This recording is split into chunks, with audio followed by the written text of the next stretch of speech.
Revival media நடத்தும் 2வது சனிக்கிழமை எழுப்புதல் கூடுகை வரும் அக்டோபர் மாதம் 11ஆம் தேதி 2வது சனிக்கிழமை காலை 10 மணி முதல் மதியம் 1 மணி வரை நடைபெறும் இடம் revival media studio, Poompuhar Nagar, first main road, Kolathur, Chennai 6,99,000.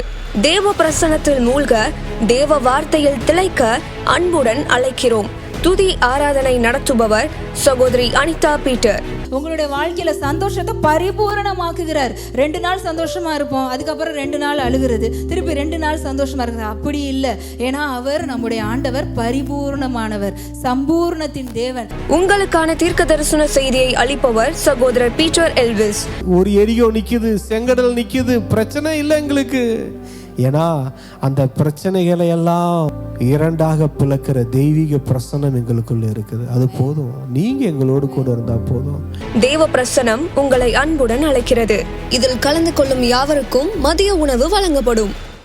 பிலிப்பியர் 4வது அதிகாரம் 6வது வசனம், நீங்கள் ஒன்றுக்கும் கவலைப்படாமல் எல்லாவற்றையும் குறித்து உங்கள் விண்ணப்பங்களை ஸ்தோத்திரத்தோடே கூடிய ஜெபத்தினாலும் வேண்டுதலினாலும் தேவனுக்கு தெரியப்படுத்துங்கள். ஹல்லேலூயா. என்ன சொல்லுதுன்னா, தேவனுக்கு தெரியப்படுத்தணும். நம்ம எது நம்மளை கவலைப்படுத்துதோ, எது நம்மளை கஷ்டப்படுத்துதோ, எது நம்மளை நெருக்குதோ, எது நம்மக்கிட்ட ஒரு போராட்டமாக இருக்கோ, எது நமக்கு ஒரு தேவையாக இருக்கோ, இதெல்லாம் நம்ம யாருக்கு தெரியப்படுத்தணுமா? இவைகளை நாம் தேவனுக்கு தெரியப்படுத்தணும். இதை நம்ம ஃப்ரெண்ட்ஸுக்கு தெரியப்படுத்தணும்னு சொல்லலை. இங்கே பாருங்கள், ஃபஸ்ட்டு எங்கே சொல்லணும்? நமக்கு ஒரு பிரச்சனை வருதுன்னா ஃபோன் எடுத்து பிரதர் சிஸ்டர் அப்படின்னு சொல்லிட்டு யாருக்காவது தெரியப்படுத்துறது இல்லை.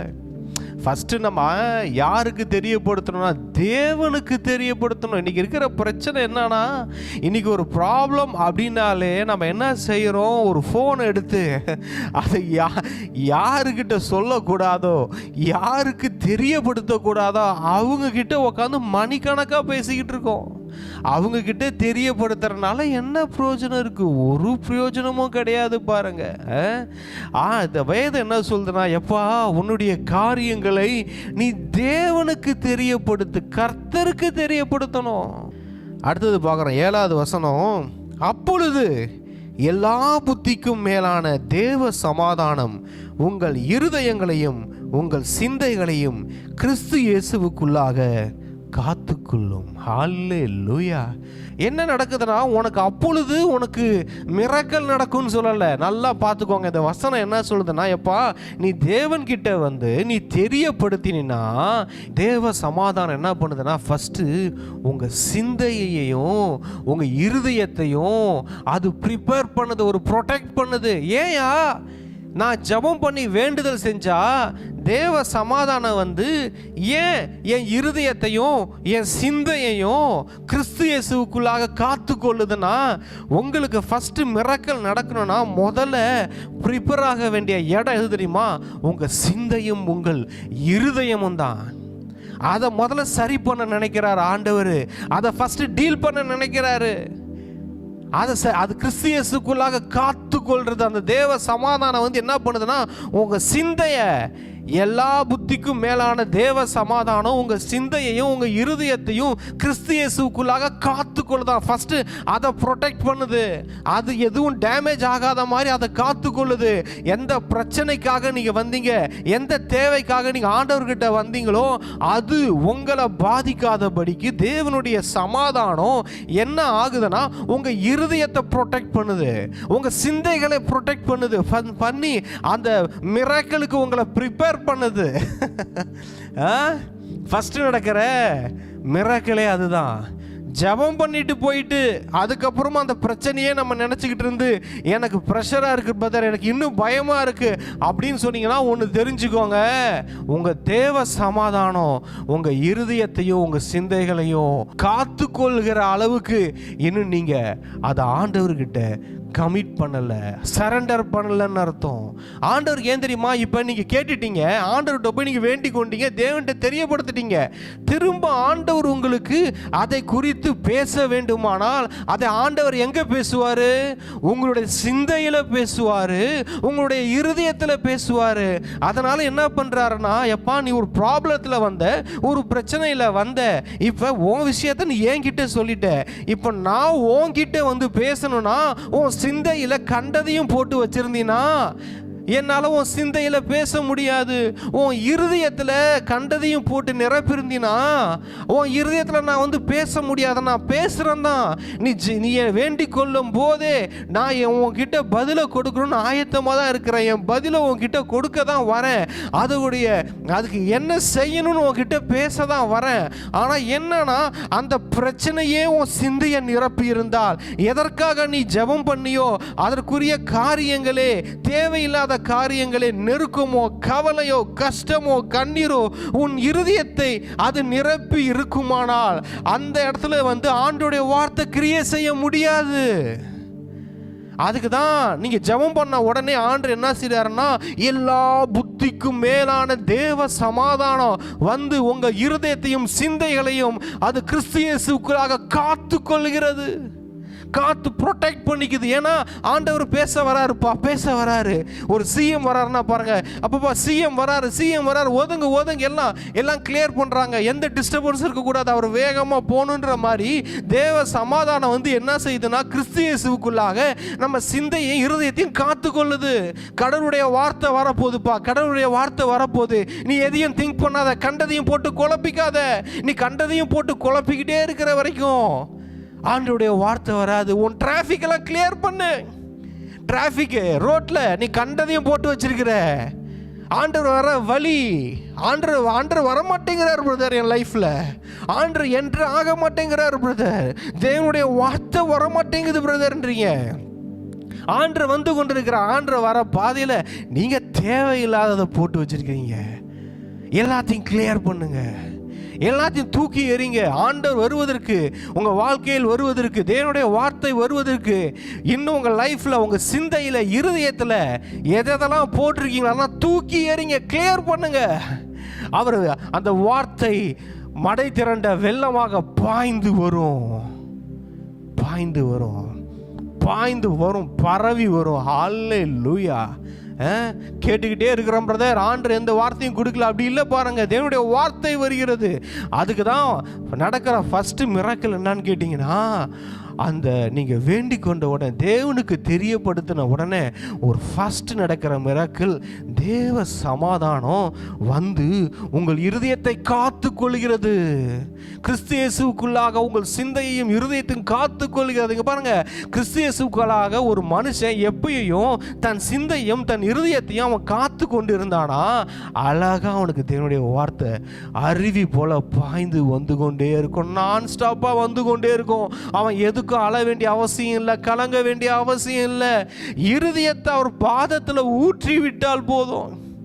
இருதயத்தை அண்ணால் பாருங்க என்ன பண்ணாங்க, பிரச்சனை இருந்துச்சு, தேவை இருந்துச்சு, அவமானம் இருந்துச்சு, நிந்தை இருந்துச்சு, என்ன பண்ணாங்கன்னா வந்தாங்க, எப்பா என் இருதயத்தில் இதெல்லாம் இருக்குதுப்பா, எல்லாத்தையும் ஆண்டவர் சமூகத்தில் கொட்டிட்டாங்க. பாருங்க, எடுப்போம் நம்ம அண்ணால் 1 சாமுவேல் 1வது அதிகாரம் 15வது வசனம் சொல்லுது, நான் கர்த்தருடைய சந்நிதியில் என் இருதயத்தை ஊற்றிவிட்டேன். ஆண்டவர்கிட்ட இருந்து ஒரு மிராக்கிள் நடக்கணும்னா நம்ம கிட்ட நடக்க வேண்டிய ஃபர்ஸ்ட் ஒரு காரியம் என்னன்னா, அண்ணால் செஞ்சாங்க பார்த்தீங்களா, அங்க பார்த்தோம் பார்த்தீங்களா, பிலிப்பியர் 4:6 சொன்னோம்ல, இருதயத்தை தேவ சமாதானம் காத்துக்கொள்ளுன்னு பார்த்துங்களா கிறிஸ்து இயேசுக்குள்ளாக. அதே தான் இங்க பாருங்க, இந்த இருதயம் என்னத்துக்கு ப்ரிப்பேர் ஆகுதுன்னா, அந்த அம்மா என்ன பண்ணிட்டாங்க, இருதயத்தை தேவ சமூகத்துல ஊற்றி விட்டார்கள். அவங்க இருதயத்துல என்னென்ன இருந்துச்சோ, அவங்க இருதயத்துல என்னென்ன அவமானங்கள் இருந்ததோ, அவங்க இருதயத்துல என்னென்ன கசப்புகள் இருந்ததோ, அவங்க இருதயத்துல என்னென்ன பிரச்சனைகள் இருந்ததோ, எதுக்காக அவள் அழுது கொண்டிருந்தாங்களோ, அது எல்லாவற்றையும் கொண்டு வந்து தேவனிடம் அறிக்கை செய்து தேவன்கிட்ட தெரியப்படுத்திட்டு அது எல்லாத்தையும் கொட்டிட்டாங்க. எல்லாத்தையும் கொட்டிட்டாங்க, இருதயத்தை ஊற்றிட்டாங்க. அவங்க இருதயத்தில் இருந்து எல்லாத்தையும் ஆண்டவர்கிட்ட தெரியப்படுத்தினாங்க. புருஷன்கிட்ட சொல்லி பார்த்தாங்க, நடக்கலை. பக்கத்து வீட்டில் சொல்லி பார்த்தாங்க, நடக்கலை. எதிர்த்து வீட்டில் சொல்லி பார்த்தாங்க, நடக்கலை. எங்கெங்கேயோ ட்ரீட்மெண்ட் எடுத்து கூட நடக்கலை. இங்கே என்ன நடந்துச்சுன்னா, ஆண்டவர்கிட்ட எல்லாவற்றையும் அவர்கள் தெரியப்படுத்தினார்கள். ஏலி சொல்வார் பாருங்க, அதற்கு ஏலி 1 சாமுவேல் 1:17, அதற்கு ஏலி, சமாதானத்துடனே போ, நீ இஸ்ரவேலின் தேவனிடத்தில் கேட்ட உன் விண்ணப்பத்தின்படி அவர் உனக்கு கட்டளையிடுவாராக என்றான். என்ன சொன்னார் ஏலி? ஏமா, இருதயத்தில் உள்ளதெல்லாம் நீ ஊட்டிட்டியா? நீ என்ன செய்யணும்? சமாதானத்தோட போ. நம்ம அங்கே பார்த்தோம் பார்த்தீங்களா, பிலிப்பியர் 4:6 என்ன பார்த்தோம்? எல்லா புத்திக்கும் மேலான தேவ சமாதானம் உங்கள் இருதயத்தை காத்துக்கொள்ளும். அதே தான் அங்கே பாருங்க, ஜெபம் பண்ணதுக்கு அப்புறம் நம்ம மனசுல என்ன தெரியுமா இருக்கணும்? தேவ சமாதானம் நம்மை நிரப்புவதற்கு நம்ம இருதயத்தை, சிந்தைய கிறிஸ்துவுக்குள்ள கொண்டு வந்துடணும். கிறிஸ்து இயேசுவுக்குள்ளாக காத்துக்கொள்ளும் அப்படின்னா, கிறிஸ்து இயேசுவுக்குள்ள வந்துடணும். உங்க சிந்தை, உங்களுடைய இருதயம் கிறிஸ்து இயேசுவுக்குள்ள வந்துடணும். அப்படி வரும்போது தான் அவருக்குள்ள நீங்களும் அவர் உங்களுக்குள்ள இருக்கும்போது தான் அந்த ஒரு பீஸ்ஃபுல்லா, ஒரு சமாதானமா உங்க இருதயம் இருக்கும்போது தான் தேவனுடைய வார்த்தை உங்க இருதயத்தில் கேட்கும். ஒரே இறைச்சலா இருக்குன்னு நீங்க வச்சுக்கோங்களேன். ஒரு ரூம்ல இருக்கீங்க, ஒரு 100 பேர் பேசுறாங்க, யாரோ ஒருத்தர் வந்து ஒரு முக்கியமான விஷயத்த சொல்ல வந்தா அது உங்க காதுல கேட்குமா? கேட்காது. மைக் செட் போட்டு கத்தனா கூட கேட்காது. ஒரே இறைச்சலா இருக்கு. ஒரு மிஷின் சவுண்ட் ஓடிக்கிட்டு இருக்கு, கட்டா முட்டான்னு ஓடிக்கிட்டு இருக்கு. அதுல வந்து ஒருத்தர் சொல்றாங்க, உங்க காதுல கேட்குமா? கேட்காது. எல்லா வாய்ஸையும் ஸ்டாப் பண்ணுங்க, எல்லா மிஷின்ஸையும் ஸ்டாப் பண்ணுங்க. எல்லாருடைய சத்தத்தையும் கேட்டுக்கிட்டு இருக்காதீங்க. எல்லாருடைய சத்தத்தையும், இந்த உலகத்தின் சத்தத்தை, பிசாசின் சத்தத்தை, உலகத்தின் ஆசைகளின் சத்தத்தை மியூட் பண்ணுங்க, ஆஃப் பண்ணுங்க, எல்லாத்தையும் க்ளோஸ் பண்ணுங்க. வாங்க உட்காருங்க, இருதயத்தை ஆண்டவர்கிட்ட ஊற்றுவோம், ஆண்டவர்கிட்ட தெரியப்படுத்துவோம், தேவனுக்கு தெரியப்படுத்துவோம். அப்படி தெரியப்படுத்தும் போது தேவ சமாதானம் நம்ம இருதயத்தை நிரப்பும். தேவ சமாதானம் என்ன செய்யுது? நம்ம மைண்டையும் நம்ம சிந்தனையையும் நம்ம இருதயத்தையும் ப்ரிப்பேர் பண்ணுது. எதுக்கு ப்ரிப்பேர் பண்ணுதுன்னா, ஆண்டவருடைய வார்த்தை வருவதற்காக, ஆண்டவருடைய சத்தத்தை நாம் கேட்பதற்காக. நீ சொல்லிட்டு ஆண்டவர்கிட்ட, இப்போ ஆண்டவர் உங்ககிட்ட பேசணும்ல.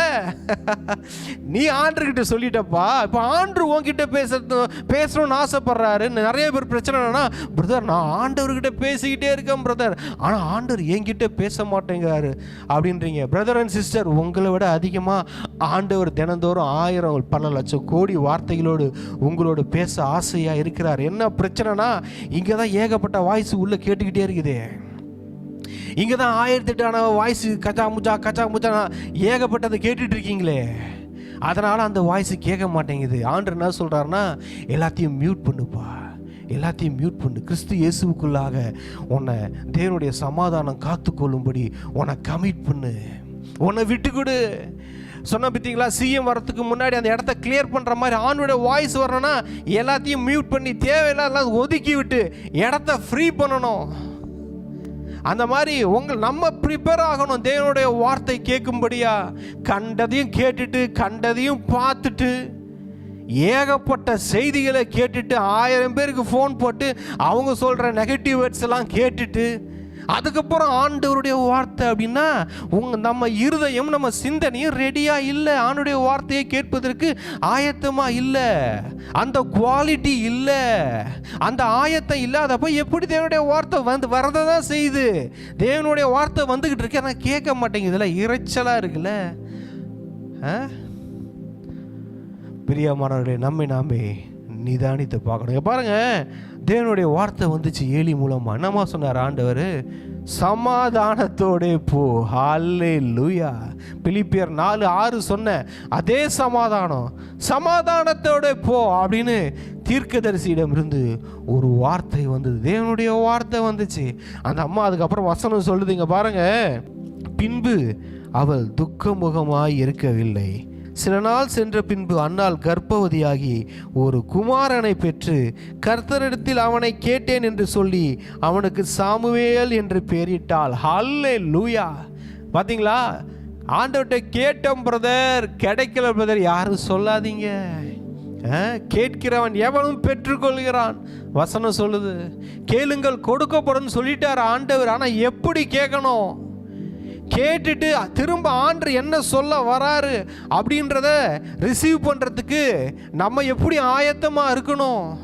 அன்னால் போய் அவங்க ஜெபம் பண்ணி முடிச்ச உடனே பதில் வந்துருச்சியா? பிரேயர் பண்ணிக்கிட்டே இருக்கிறாங்க, பதில் வருதுயா? என்ன நடந்தது? இருதயத்தை ஊத்திட்டாங்க, முடிச்சிட்டாங்க. என் இருதயத்தில் ஒன்றுமே இல்லையா? என் இருதயத்தில் எதுவும் நான் அடைச்சி வச்சுக்கல, எல்லாவற்றையும் தேவனுடைய சமூகத்தில் ஊற்றி விட்டாச்சு, ஊற்றியாச்சு. இப்போ ஹார்ட்டு எம்டியாக இருக்கு. அழகா வந்துட்டார் ஆண்டவர். தேவனுடைய வார்த்தை வந்துச்சு, ஏலி மூலமா பேசினார். அதை கேட்டாங்க, தேவ சமாதானத்தோடு போனாங்க. திரும்ப அதை நினச்சிக்கிட்டே இல்லை, ஆண்டவர்கிட்ட சொல்லி முடிச்சுட்டாங்க. முடிச்சுட்டு அதை பற்றி அவங்க யோசிக்கவே இல்லை. ஹல்லேலூயா! அற்புதம். தேவனுடைய வார்த்தை வந்தது, வார்த்தை அற்புதங்களை செய்தது. ஹல்லேலூயா! எங்க என்னன்னா பிரச்சனை எங்கன்னா ஆரம்பத்திலேயே இங்கே நிற்கிது. எங்க நம்ம ஆண்டவர்கிட்ட சொல்லிடுறோம், திரும்ப ஆண்டவர்கிட்ட பதில் வரணுமே. அதுக்கு எப்படி வழிகள் எப்படி இருக்கிறது நம்ம செக் பண்ணணும். ஆண்டவருடைய வார்த்தைகள் வருவதற்கு ஏதாவது காரியம் என் சிந்தையில் நான் இடம் கொடுத்துருக்கிறேனா? என் இருதயத்தில் நான் இடம் கொடுத்துருக்கிறேனா? கிறிஸ்து இயேசுவுக்குள்ளாக நான் காத்துக்கொள்ள வேண்டும் என் சிந்தையை, என் இருதயத்தை. நான் தேவனுடைய வார்த்தைக்காக என் இருதயத்தை ஆயத்தப்படுத்தி வச்சிருக்கணும். பாருங்க, சில பேர் கேட்குறதுலே பிரச்சனை இருக்கு. சில பேர் கேட்குறதுலே பிரச்சனை. இது கேளுங்கள்னா, இப்போ இவங்க எப்படி கேட்டாங்க? அண்ணால் போயிட்டு ஜெபம் பண்ணி, ஆண்டவரே நீங்கள் இருதயத்தை உள்ளதெல்லாம் ஊற்றி ஆண்டவர்கிட்ட வேண்டுதல் செஞ்சு ஒரு பொருத்தனை கூட பண்ணாங்க. எவ்வளோ அழகானது. எங்கேயாவது ஆண்டவர் நொந்துக்கிட்டாங்களா? எங்கேயாவது ஆண்டவர் என்ன ஆண்டவரே சக்காலத்துக்கு புள்ள பிறக்குது, எனக்கு பிறக்கல, அங்கே நடக்குது இங்கே நடக்கலை, அவங்க நல்லா இருக்கிறாங்க நான் நல்லா இல்லை, இப்படிலாம் பேசலை. இப்படிலாம் பேசலை. தன்னுடைய வாழ்க்கையை கொண்டு போய் கர்த்தரின் பாதத்திலே ஊற்றிட்டாங்க, இருதயத்தை ஊற்றிட்டாங்க. அவ்வளவுதான். ஹல்லேலூயா! இங்க பாருங்க, நம்ம எப்படி கேட்கணுன்றதுன்னு இருக்கு. ஆண்டவர்கிட்ட நம்ம எப்படி கேட்குறோம். இங்கே இஸ்ரேல் ஜனங்க கேட்டாங்க பார்த்தீங்களா? இங்கே பாருங்கள், எடுப்போம் யாத்திராகமும் பார்க்குறோம். யாத்திராகமும் 15ஆவது அதிகாரத்தில் பார்க்குறோம். இந்த செங்கடலை தாண்டி வந்த உடனே இந்த இஸ்ரேல் கூட்டம் எல்லாம் சேர்ந்து என்ன ஒரு ஆட்டம் பாட்டம் டான்ஸு, ஆண்டவருக்கு நன்றி என்ன, அப்படியே விடுதலையாகி வந்த உடனே ஒரு சந்தோஷம் மிகுதியில் ஆண்டவரை ஆஹா ஓஹோன்னு புகழ்கிறாங்க.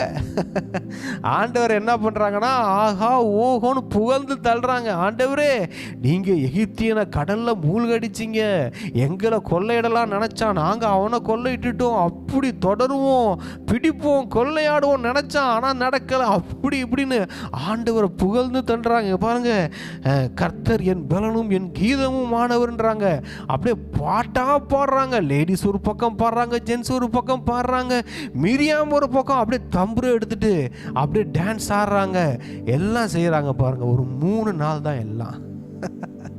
3 நாள் நினைச்சு நிக்கல. அடுத்தது என்னாச்சு பாருங்க. பின்பு யாத்திராகமும் 15:22 3 நாள் வனாந்தரத்தில் தண்ணீர் கிடையாமல் நடந்தார்கள். அவர்கள் மாராவிலே வந்தபோது மாராவின் தண்ணீர் கசப்பாய் இருந்ததினால் அதை குடிக்க அவர்களுக்கு கூடாதிருந்தது. அதனால் அவ்விடத்துக்கு மாரா என்று பெயரிடப்பட்டது. அப்பொழுது ஜனங்கள் மோசேக்கு விரோதமாய் முறுமுறுத்து என்னத்தை குடிப்போம் என்றார்கள். பார்த்தீங்களா பிரேயர்? பார்த்தீங்களா, இது ஒரு ரகமான பிரேயர். சூப்பராக இருக்குல்ல அந்த பிரேயரு. எப்படி பண்ணுறாங்க பிரேயரு? உங்களுக்கு ஒன்று தேவைன்னா நம்ம எப்படி கேட்கணும்? பிலிப்பியர் 4:6 எப்படி சொல்லிச்சு? நம்ம அண்ணாலம்மா எப்படி ஜெபம் பண்ணாங்க, அதுதான் நமக்கு ரோல் மாடல். இப்போ பாருங்க, இந்த இஸ்ரேல் ஜனம் என்ன பண்ணுறாங்கன்னா, தண்ணி, அந்த அம்மா குழந்தை எவ்வளோ பெரிய விஷயம், மலடியாக இருக்கிறா, அதுக்கு முன்னாடி அந்த அம்மா வாழ்க்கையில் அற்புதத்தை பார்த்தாங்களா என்னன்னே தெரியல. ஆனால் இந்த இஸ்ரேல் கூட்டம் எவ்வளவு பெரிய அற்புதங்கள் அதிசயங்களை பார்த்து வந்தாங்க. ஆனால் அம்மா அதுக்கு முன்னாடி ஏதாவது ஒரு அற்புதத்தை பார்த்தாங்களான்னு எனக்கு தெரியல, வேதத்துலேயும் இல்லை. அந்த அம்மா ஃபஸ்ட்டு முறையாக ஆண்டவர்கிட்ட ஒரு அற்புதத்தை கேட்குது. அப்படி கேட்கும் போதும் தன் இருதயத்தை ஊற்றி தன்னை தாழ்த்தி ஆண்டவர் சமூகத்தில் ஒரு பொருத்தனை பண்ணி எப்படி கேட்டாங்க? அது ஜெபம் இல்லையா? இங்கே பாருங்க, இப்போ இந்த கூட்டம் அற்புதத்தையே பார்த்த கூட்டம், அற்புதத்தையே அனுபவிச்ச கூட்டம், அற்புதத்திலே மிதந்த கூட்டம். இந்த கூட்டம் வந்து என்ன சொல்லுதுன்னா, அப்பொழுது ஜனங்கள் மோசேக்கு விரோதமாய் முறுமுறுத்து என்ன பண்ணாங்களாம்? விரோதம். இந்த பிரேயரில் பாருங்க என்ன இருக்கு? விரோதம் இருக்கு, சண்டை இருக்கு, அடுத்தது முறுமுறுப்பு இருக்கு, அடுத்தது பாருங்க எண்ணத்தை குடிப்போம். எதையா குடிப்போம் அப்படின்றாங்க. இது பிரேயரா? அவங்க என்ன பண்ணியிருக்கணும்? மோசஸ், எங்களுக்கு தாகமாக இருக்கு, எங்களுக்கு தண்ணி வேணும், கடவுள் எங்களுக்கு இவ்வளோ அற்புதம் செஞ்சாரே, எங்களுக்கு அவர்கிட்ட வேண்டிக் கொண்டு எங்களுக்கு தண்ணி கொடுக்க செய்யுங்க அப்படின்னு தானே கேட்டிருக்கணும்.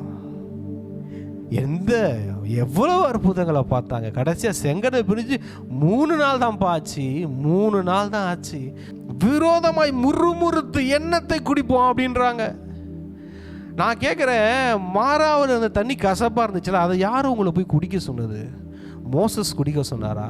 இல்லை ஆண்டவர் தான், கர்த்தர் தான் சொன்னாரா? அதை மாறாவில் போய் தண்ணியை குடிக்க சொன்னாங்களா? இல்லை, இவங்க தாகத்தோடு வந்து கொண்டு இருக்கிறாங்க. அந்த வழியில் ஒரு கிணறு, நான் இஸ்ரேல் போனப்போ நான் பார்த்தேன், இஸ்ரேல் டூர் நான் போயிருந்தப்ப நான் பார்த்தேன், அது ஒரு பெரிய கிணறாக இருந்துச்சு. அந்த கிணத்துல தண்ணி இருந்துச்சு. நாங்கள் காமிச்சாங்க, இதுதான்ப்பா அந்த மாறாவை மதுரமாக மாற்றின தண்ணி மாறிச்சலாம் அந்த இடம், இதுதான் இந்த கிணறு தான் அப்படின்னு காமிச்சாங்க. இங்கே பாருங்க, அந்த தண்ணியை குடிக்க சொன்னார் ஆண்டவர்? இல்லை, அவங்களுக்கு இவங்களா கேட்டாங்க, இவங்களா போய் அந்த தண்ணியை, தாகமாக இருந்துச்சு, அதான் அந்த தண்ணியை போய் குடித்தேன். பிரதர் அண்ட் சிஸ்டர், பிரதர், தேவையா இருந்துச்சு, அதான் அந்த காரியத்தை செஞ்சேன். ஆசையா இருந்துச்சு, அதான் நான் அதை பண்ணேன். அதனால தான் பிரச்சனை வந்துச்சு, கசப்பு வந்துச்சு என் வாழ்க்கையில. நிறைய பேர் சொல்றீங்க. ஆண்டவர் உங்களை நடத்தி கொண்டு போறது கானானுக்கு. உங்களை அடுத்த இளைப்பாறுதல் ஸ்டாப்பிங் பாயிண்ட் எங்க தெரியுமா? இந்த நடைப்பயணம் நடத்த நிற்க போறது ஜஸ்ட் 5 மைல்ஸ் தூரம் தான். 5 மைல் தூரத்தில் ஏலிமா ஆயத்தம் பண்ணி வச்சிருக்கிறார் ஆண்டவர் இந்த ஜனத்துக்கு. அங்கே என்னென்ன தெரியுமா இருக்கு? 70 பேரிச்ச மரம் இருக்கு, 12 நீரூற்றுகள் இருக்கு. அந்த வசனம் சொல்லுது பாருங்க, 27வது வசனம். பின்பு அவர்கள் ஏலிமுக்கு வந்தார்கள், அங்கே 12 நீரூற்றுகளும் 70 பேரிச்ச மரங்களும் இருந்தது. அங்கே தண்ணீர் அருகே பாளையம் இறங்கினார்கள். அவசரம். 5 மைல் தானாங்க. நான் செக் பண்ணேன் கூகுளில், என்னன்னா 5 மைல் தூரம் தான். இந்த ஜனங்க மாறாவை கிராஸ் பண்ணி அடுத்த ஏலிமு கிட்ட போனோம். அவங்களுக்கு கானான் போகிறது தான் டார்கெட்டு. இந்த முன்னாடி தண்ணியை தாகத்தை தீர்க்கிறதுக்கு, அந்த ஜனம் இளைப்பாறுவதற்கு அவர் 12 நீரூற்றுகளையும் 70 பேரிச்ச மரங்களையும் ஆயத்தம் பண்ணி வச்சிருக்கிறாரு. இந்த ஜனம் போகிற வழியில் ஒரு மாறாவை டேஸ்ட் பண்ணி பார்க்குது. பிரியமானவர்களே, தேவனுடைய வார்த்தை வருகிறது, உங்களுக்காக ஏலிம் ஆயத்தம் பண்ணப்பட்டிருக்கிறது. போற வழியில் இருக்கிற மாறாவை நக்கி பார்த்துடாதீங்க. போற வழியில் இருக்கிற சோதோம் குமரால போய் செட்டில் ஆயிடாதீங்க. போற வழியில் இருக்கிற ஆகார சூஸ் பண்ணிடாதீங்க. போற வழியில் இருக்கிற எலியேசரை சூஸ் பண்ணிடாதீங்க. அவசரப்பட்டுறாதீங்க, முறுமுறுத்துறாதீங்க. உங்களுக்கு ஆயத்தம் பண்ணப்பட்டது, ஆயத்தம் ஆகியிருக்கிறது. உங்க பாருங்க, அந்த ஜனம் போற வழியில் தாகமா இருக்குது. தாகமா இருக்குதுன்னு அது என்ன தண்ணி? அந்த தண்ணி கசப்பான தண்ணி. அதுக்கப்புறம் நடந்ததை பார்க்குறோம். மோசே கர்த்தரை நோக்கி கூப்பிட்டான். அப்பொழுது கர்த்தர் மோசேக்கு ஒரு மரத்தை காண்பித்தார். உடனே பாருங்க, அதை அவன் தண்ணீரில் போட்டவுடன் அது மதுரமான தண்ணீராயிற்று. இந்த மாறாவெல்லாம் ஆண்டவர் உங்களுக்கு மதுரமாக்கி கொடுக்கணும்னு பிளானே இல்லை. அவருடைய ஷெட்யூலில் அது கிடையாதுங்க. அவருடைய பிளான்ல அது கிடையாது. உனக்கு பிளான் வந்து உனக்கு ஏலிம் ஆயத்தமாக இருக்கு. உனக்கு ஏலிமை ரெடி பண்ணி வச்சிருக்கிறார் ஆண்டவர். அதை நடத்தி கொண்டு வர பாதையில் இருக்கிற மாறாவை பார்க்காதீங்க, மாறாவை டேஸ்ட் பண்ணி பார்க்காதீங்க, வேணாங்க. ஆண்டவர் உங்களை நடத்தி கொண்டு போயிட்டு இருக்கிறாரு. நிறைய மாறா வரும், ஒரு மாறா இல்லை, நிறையா வரும். தாகமாக தான் இருக்கு. இந்த மாறாவை டேஸ்ட் பண்ணிடலாமா? உங்கள் ஆசைகளுக்கு, மாம்சத்தின் எண்ணங்களுக்கு இடம் கொடுத்துடாதீங்க. அந்த ஆளுங்க கேட்டாங்க பார்த்தீங்களா, முறுமுறுத்து கேட்டாங்களா? முறுமுறுத்து விரோதமாக எண்ணத்தை குடிப்போம். முறுமுறுத்து விரோதமா ஐயா தண்ணி தாங்கன்னு கேட்டாலும் பரவாயில்ல. மூணாவது இவங்க என்ன பண்ணாங்களாம், என்னத்தை குடிப்போம். இது கேள்வியா? நீ கேட்கறது உனக்கு வேணும்னா நீ ஐயா தேவை தண்ணி தாகமாக இருக்கு ஏன் தானே கேட்கணும். யாராவது உங்கள் வீட்டுக்கு வந்து உங்கள் கதவை தட்டிட்டு என்னத்தை குடிப்போம் அப்படின்னு கேட்டால் என்ன இருக்கும்? டபாலு கதவை சாத்திர மாட்டோம். கேட்குறதே தண்ணி, நீ வந்து வீட்டு கதவை தட்டி தண்ணி கேட்குற. நீ எப்படி கேட்கணும்? எப்படி கேட்பாங்க? எங்க கொஞ்சம் தண்ணி கொடுங்க, தாகமாக இருக்கு. ஹல்லேலூயா. என்ன சொல்லுவாங்க? கதவை தட்டி யாராவது தண்ணி கேட்குறவங்க என்ன சொல்லுவாங்க? பிரதர் சிஸ்டர் தண்ணி கொடுங்க, தாகமாக இருக்குது. அப்படி தானே கேட்கணும். ஜனத்தை பார்த்தீங்களா? அற்புதத்துங்களை பார்த்த அதிசயங்களை பார்த்த ஜனம் என்ன கேட்குதுன்னா என்னத்தை குடிப்போம். இது ப்ரேயரா? சில ப்ரேயர்லாம் இப்படி தான் இருக்குது. சில பேரோட ஜெபம் இப்படி தான் இருக்குது. சில பேர் ஆண்டவர்கிட்ட இப்படி தான் பேசிகிட்டு இருக்கீங்க. சில பேர் ஆண்டவர்கிட்ட விடாப்பிடியாக நிற்கிறீங்க. எனக்கு இந்த மாறாவை மதுரமாக்குங்க, மாறாவை மதுரமாக்குங்க. எப்பா உனக்கு மாறாவே இல்லைப்பா. உனக்கு நான் ஆயத்தம் பண்ணினது மாறா கிடையாது. உனக்கு நான் ஆயத்தம் பண்ணினது ஏலியும் கிட்ட வந்துட்டப்பா. இன்னும் 5 மைல் தான்ப்பா, 5 மைல் தான், 5 மைல்ஸ் தான்யா. கிட்ட வந்து விட்டுட்டேயா.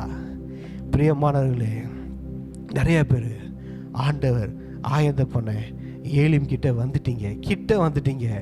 தயவுசெய்து மிஸ்டேக் பண்ணிடாதீங்க, தயவுசெய்து மிஸ்டேக் பண்ணிடாதீங்க. உங்களை ஆண்டவர் நடத்தி கொண்டு போக வேண்டிய கானான் இருக்குதான். நடுவில் நீங்கள் எங்கே நிற்கணும், எங்கே இளைப்பாறணும்னு முடிவு பண்ண வேண்டியது அவரு.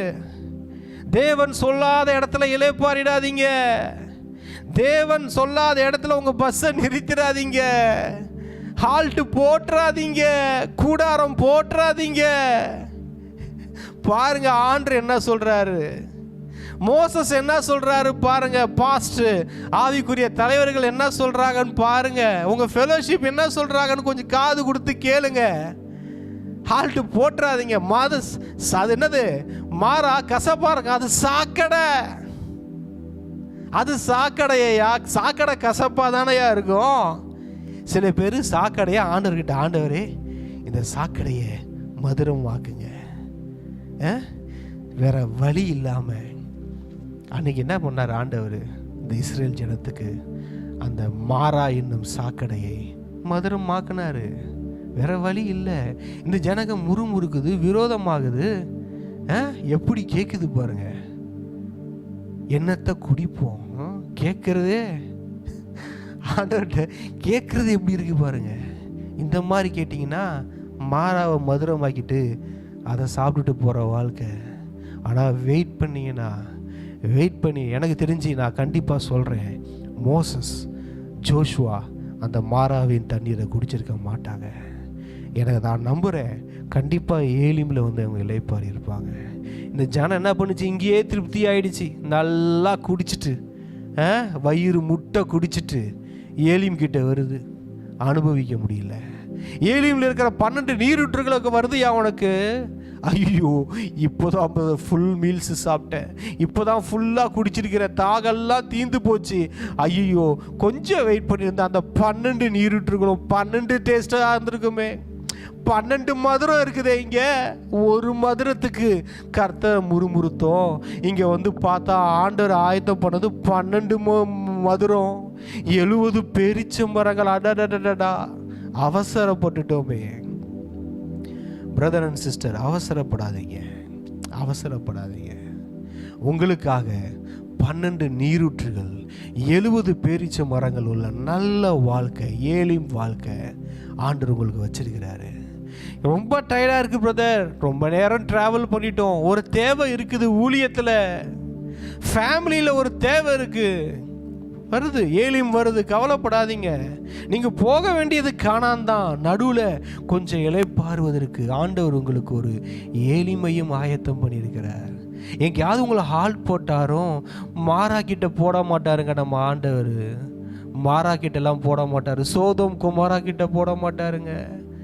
உங்களை அழகா உங்களை நடத்தி கொண்டு போய் ஏலிமில் வைப்பார். அப்புறம் அங்கிருந்து உங்களை கூட்டிகிட்டு போவார். கடைசியில் கானான் போகிற வரைக்கும், உங்களுக்கு சொன்னதை நிறைவேற்றுகிற வரைக்கும், உங்களுக்கு வாக்குத்தத்தம் பண்ணினதை நிறைவேற்றி முடிக்கிற வரைக்கும் உங்களோட கூட இருந்து உங்கள் கையை பிடிச்சி அழகாக நடத்தி கொண்டே போவார்.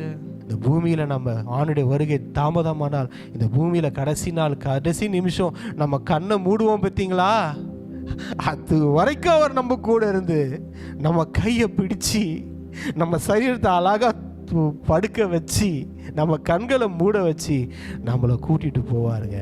நம்ம மேலே வச்ச நோக்கத்தை நிறைவேற்றி முடித்ததுக்கப்புறம் அவர் கூட்டிகிட்டு போவார். நடுவில் வர மரவெல்லாம் பார்க்காதீங்க. கர்த்தர் நம்மை பெரிய காரியங்களை சுதந்திரிக்க வைப்பார்.